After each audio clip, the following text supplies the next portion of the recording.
Yeah, great stuff, guys. Now, here on the Transfer Show, we like to give you a behind-the-scenes peek at what happens during the window.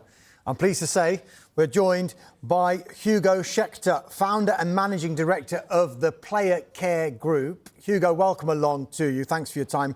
You're previously head of Player Care at Brentford, Southampton and West Ham United. For those who won't know, just explain what Player Care is all about, first of all, and how it all works with football clubs. Yeah, so player care is the support of the player and their family by the clubs to try and make sure that they can focus as much on the football as needed.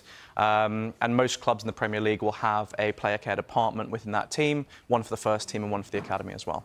Just with regard to specifically during a transfer window, why is the concept of player care so important? Well, some players aren't, just worried about the football and maybe the money, but a lot of players actually now come as a family unit, and there'll be, questions about what will life be like for my family? Where will the kids go to school? Will my family be safe in the area? And so clubs are trying to do more and more to show that player not only what the footballing package is going to be, but the off-the-field package as well, which is where player care can come in a really important way. I know you can't say specific players, but give us an example of some of the stuff you've had to do to maybe try and convince a player that this is the place for them. Yeah, I mean, I've come into situations for clubs where a player has sort of visited the area and decided it's not for them and their family. And what we would try and do is find a way to show them what life can be like. So we had a player who we brought to the city, put them in a nice hotel. But more importantly, we found a school for his kids where they met the teacher. The kids, played with the other kids in the classroom. We showed them what life would be like in that city. We showed them houses they could live in. And we even knew that the two girls really loved Disney. We brought out an Elsa to meet the kids and do that. And there's little touches to try and put the warm face on football clubs, which can sometimes be quite cold in these environments. So when you say that, good player care could be the difference between a player joining and not joining. Yeah, I think for some players, yes, certainly. I think there would be players who'd be turned off by a lack of support for that club. And I think when a club does a lot of work on the pitch to convince the player of that project, that can be important. But there are some clubs who do it both important on the pitch and off the pitch. And that's where I think you see the real benefits. If there are two clubs competing for a single player, and he's got an option where he can see his life laid out, he knows that as a human being he's going to be taken care of, and one he might not be, it's often a decision on that as well. Just if you can give us an example, I know you can't say specifically, but does what you do become even more important when, for example, the player has come from abroad to play in England?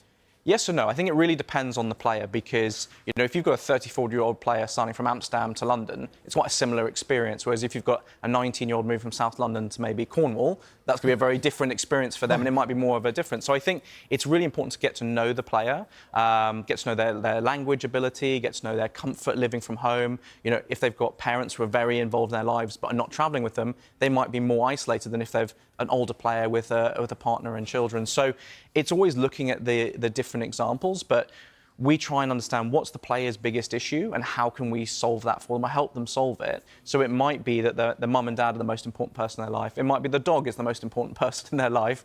And we make sure that not only the player, but that person as well is supported in any way they can be. That's really interesting what you just said there. Not so much about the dog, but it's not a one-size-fits-all situation. And different ages require different things, don't they? So how does it differ if it's an academy player, for example, a young player, for example, or a senior player who's been there and done it? Yeah, so when we're talking academy player care, it's much more about education, life skills, preparing that young person for life, whether they continue through the football experience or they go and leave to education, another club, or into the working world. And it's less sort of operational, it's less sort of doing things for them, but giving them those skills for themselves. In the first team, it's a lot of doing things for them, making sure that there's no incidents off the pitch that are affecting them on the pitch. There's an element of personal development and life skills as well, but a lot of it's about trying to solve problems to remove the impact of life on the pitch. Look, in your experience, and I'm guessing it's not always possible because deals can happen really, really quickly as we're experiencing this evening. What are the benefits, though, if you can, more often than not, be more proactive in your player care rather than reactive? Yeah, I mean, look, I've worked at clubs where I've known for 3, 4, 5 months who the targets are. We might have even worked with them, shown them the area, got to know them, got to know the staff. And so when it comes to the signing of the contract, it's kind of the final part of the journey. But I've also worked at, at clubs where it's 2 minutes before they arrive on a plane, I'm getting a WhatsApp, and then I'm trying to work who they are on Wikipedia or look at their Instagram to see if they got kids or families. So, we can still do a good job regardless. We're prepared for every eventuality. But with anything, the more notice you can give, we can work with the recruitment team to help sell the club, but also we can be better prepared. We can get things organised before they arrive in the area, rather than having to start it when they arrive. You mentioned that every club now has got a player care department.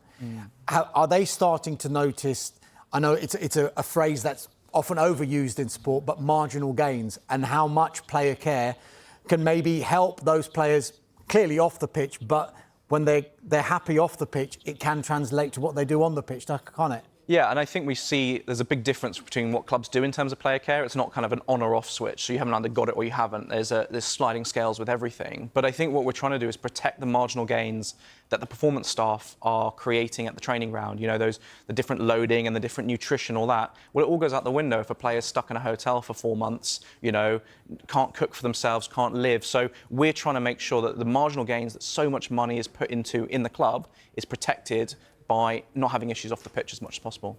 Hugo, fascinating stuff, all about player care. I think Carve and Michael might need a little bit of player care now because they've walked off, and I'm hoping they are coming back for the next part.